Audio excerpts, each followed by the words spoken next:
prestigios que a veces han tardado decenas de años en construirse, con trabajo, con esfuerzo. Entonces me parece que no estamos ante algo menor. Claro que alguien dice, no, yo prefiero que no se restrinja. Usted prefiere, pero cuando se ve la destrucción de un patrimonio, de un prestigio de una persona en 30 segundos, porque le imputan un delito o le hacen una afirmación sin posibilidad alguna de defenderse, porque eso tiene como característica muchas de las afirmaciones que se hacen en los medios, que ahí ya va la acusación y la sentencia, es culpable. ¿Qué pasa en los tribunales y cuánto tiempo falta para que eso se reivindique? Pues es muy distinto, ¿no? Entonces yo diría, no, esto de que es preferible que se restrinja en función de proteger intereses generales, que a veces se ven ubicados en una persona que es la que es desprestigiada, pero que protege a todo el conjunto de las personas para que el que vaya a desprestigiar a alguien tenga que responder, y tenga que responder rápido, en la misma, tal vez no en la misma velocidad en que fue desprestigiado, porque eso, les digo, puede pasar en 30 segundos en una expresión en televisión o en radio, en donde dejan a una persona completamente sin defensa, ¿no? En indefensión. Entonces, esta sería ¿qué se siente en el asunto que usted mencionaba? Un asunto viejo, por el 99, cuando era yo presidente de la Cámara de Diputados, de la mesa directiva de la Cámara de Diputados. Hubo una expresión, efectivamente, del presidente Fox, en el sentido de que investigaran a Paoli, que había hecho algo que suponía podía ser indebido. Yo, ya que me lo pregunta, y si el tiempo les da, me gustaría contextualizarlo un poco, recordándoles los elementos de aquel momento. En aquel momento estábamos discutiendo el presupuesto de egresos de 2000 en el año 99, en el que yo era presidente. Yo tenía como función ya no la de ser miembro de un partido político, sino la de representar la unidad de la Cámara de Diputados. Esto está previsto en el artículo 20 de la Ley Orgánica del Congreso. ¿Qué pasa cuando un presidente de la Cámara, que tiene que responder a la unidad, a mantener a esta unida, cohesionada, se ve en medio de una discusión que se polariza, incluyendo a su propio partido, ¿verdad?, que tiene una posición, A, que está confrontada con la B, que lo que va a hacer es escindirse? ¿Qué es lo que ha llevado a muchos presidentes de muchos parlamentos y congresos a dejar de votar? Es que para sostener la unidad de la Cámara, ellos omiten esto a partir de ciertas experiencias en las que se da esta polarización. Pues dicen, como el presidente tiene, él no vota. Déjenme decirle que a partir de ese momento, yo lo que hice fue no votar, pero lo hice de la siguiente manera, les recuerdo. Hay una anécdota muy simpática por ahí de el voto mingitorio, ¿no?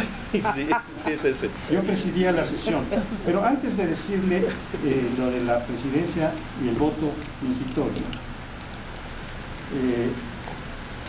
debo decirle que yo estuve negociando la votación con los grupos parlamentarios,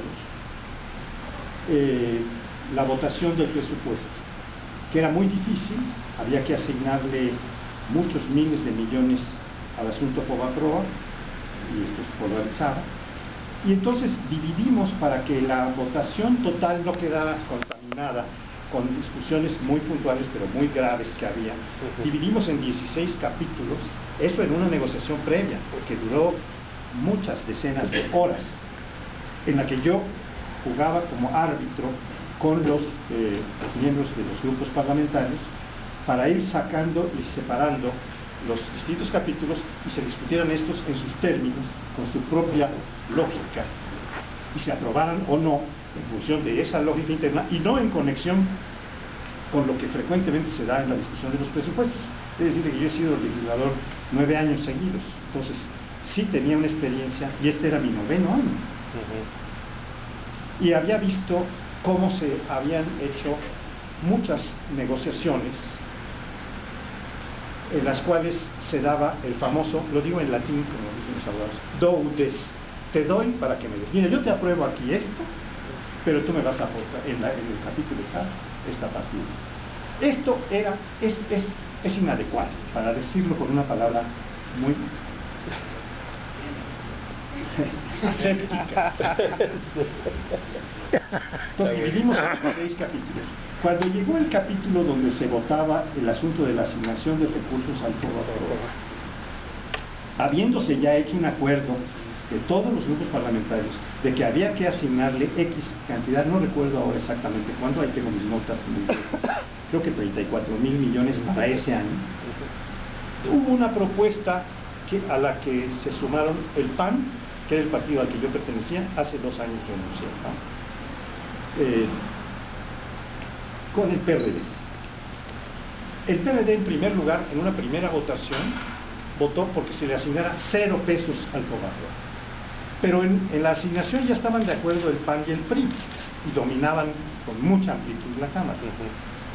De tal manera que viene una segunda propuesta que surge en el grupo parlamentario del PAN, al que yo no asistía ya a las reuniones, porque era presidente, estaba negociando con todos los grupos y no podía yo estar haciendo en ese momento una identificación que polarizara o que me llevara a un polo, cuando lo que yo tenía que haber trabajado era la unidad de la Cámara, ¿no? Así pues, perdón por toda esta contextualización, pero luego las cosas se sacan de contexto, no se saben los trasfondos y los detalles, ¿no?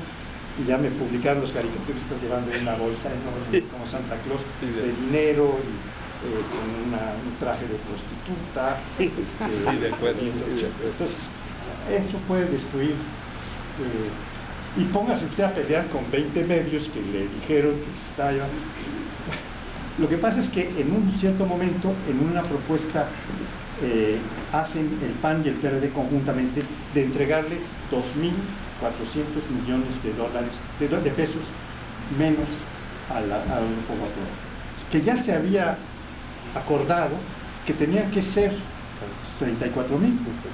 Quitar estos 2.000 millones, 2.400 millones, era meter en líos al país entero, porque eso son obligaciones a plazo fijo, que cuando se dejan de cumplir empiezan como fichas de dominó a pegar en otras, y se iba a convertir en un déficit para el país de 8.000, hice los cálculos con algunos economistas que me ayudaron, 8.000 y pico de millones, con los moratorios y todo lo que se iba a organizar. O sea, por dejar de pagar 2.000 o de entregar 2.000 millones, cuando ya estaban comprometidos a entregar 34, quitarle 2 para taparle el ojo al macho. Entonces yo, la primera decisión que tuve en conciencia es votar en contra de esa propuesta, que era la del partido. Pero después está prevista la abstención. Hay el foquito amarillo, como el del semáforo, que es abstención.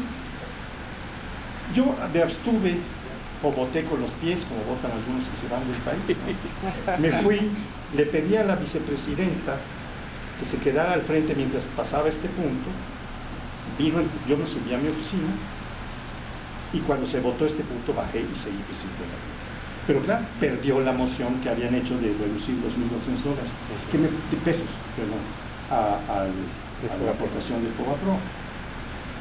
Usted me puede decir, bueno, es que no había que darle un centavo. Bueno, sí, esa es una posición política la que tenía el PRD, pero si ya había un acuerdo mayoritario amplio de aportar esto para salvar el sistema nacional de pagos, que era lo que estaba en juego, y evitar una crisis que llevaría al país, está jugando con estos pequeños montos de no aprobar para cuidar un poquito el prestigio, se me hacía verdaderamente escandaloso.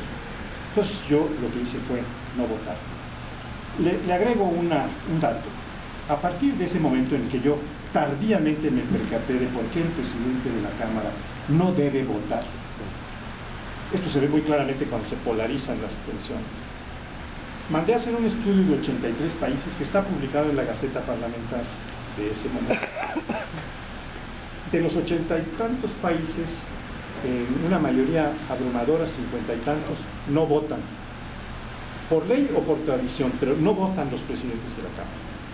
El presidente de la Cámara, el speaker, como le llaman los ingleses o los americanos, hay incluso tradiciones tan fuertes que para proteger al presidente de la Cámara, su inmunidad y su integridad en protección de la unidad de la Cámara entera, cuando se lanza como candidato, sobre todo en países que no hay elección, ningún otro partido lanza candidato. Para que que ha mostrado imparcialidad, objetividad y trabajo parlamentario profesional sea electo y se mantenga como speaker. Bueno, estamos a un año luz de ese tipo de resoluciones. Otros han ido votando, a veces sí, a veces no, y en otros países sí vota, pero ya es un número muy reducido de países en donde vota el presidente de la Cámara. Yo decidí que a partir de ese momento, y lo publiqué y lo dije en público también, está en la caseta y está en mis palabras en la versión estenográfica, no vuelvo a votar en ninguna votación de aquí a que termine. Nunca volví a votar. Créanme que tuve muchas presiones del partido al que pertenecía y en general de diputados que me decían, oiga, pero es que no, es que yo no voy a esperar a que se vuelva a presentar un caso en donde las cosas se cindan de esa manera para dejar de votar. De ahora en adelante, yo, como no puedo subir a tribuna, porque el presidente no sube a tribuna, o cuando lo hace se ve muy mal, para defenderse, para argumentar, como lo estoy haciendo ahora, pues esto lo tenía prohibido. Pues, digo, si tengo prohibido fundamentar mi voto o mi no voto, porque también se sube a fundamentar por qué me voy a abstener, pues no voy a votar. Pero además porque yo tengo la obligación por ley de cuidar la unidad de la Cámara, no de inscribirme en uno de los polos y ser parte de la división en lugar de ser parte de la unidad o del proceso de unificación. Eso por esto es lo que se refiere a la primera parte. La segunda, lo del corral de la ignominia. Bueno, es un tema más delicado, sobre todo con ustedes. Este fue un tema que se organizó a partir de que hubo varias quejas de diputados, porque los reporteros se paseaban entre las curules e iban dando crónicas de conversaciones, pláticas o de acontecimientos entre dos o tres diputados que realmente no eran el tema fundamental de la discusión. A veces eran cosas triviales pero llamativas, como les interesan a los periodistas. Esas eran las que brincaban a la prensa, no brincaban los grandes temas o los grandes debates y discusiones. También hicimos un estudio y vimos que en la enorme mayoría de los congresos la prensa tiene un lugar y tiene mucho acceso a lo que se está haciendo, incluso tienen telefónicos, digo, para poder llegar con un lente a ver qué está pasando en una curul. Tal vez no lo oigan igual que como van pasando, no puedan testimoniar si están tomando Coca o Pepsi los diputados, pero pueden ver lo que sustancialmente pasa. Se decidió entonces armar pero no fue una decisión mía, fue una decisión que se tomó en la directiva y también en el acuerdo de los grupos parlamentarios, establecer. Hay estos recintos que se organizan para los periodistas, en algunos lugares, un bloqueo completamente orquestal, sí, con un cristal de gruesas dimensiones, donde pueden ver apenas balcones donde pueden filmar, pero no pueden estar siquiera en esto que ustedes llaman el corral de la ignominia, pues que está dentro del recinto, pueden ver muchas cosas y pueden entrevistar a muchos diputados que se pasean por ahí cerca. Lo que pasa es que fue una decisión que fue tomada en función de estos criterios que le digo y que probablemente siga sin ser satisfactoria para ustedes, pero esta es la que tuvimos. Perdón por la extensión, pero me tocaron. Faltó, ¿qué se siente? Faltó, ¿qué se siente? ¿Qué se siente? Mire, cuando está, yo creo que pasa algo semejante. ¿Usted se ha peleado a puñetazos alguna vez? Yo lo hice en la primaria y en la secundaria. Después ya no recuerdo. Pero sí recuerdo que cuando entraba yo en un pleito, no sentía nada. Los fregadazos se sienten después. Cuando se ve uno al espejo con el ojo hinchado, no creo que sentía mucho. Después, con el tiempo, ya han pasado esto 11 años, pues ya puedo reflexionar sobre el asunto, pero en ese momento no podía. Además, yo tuve una situación personal muy difícil, por lo cual, ante la imputación de Fox, decidí presentar mi renuncia al PAN. Más bien decidí, dije, si esto que me están imputando les parece tan grave, pues expúlsenme.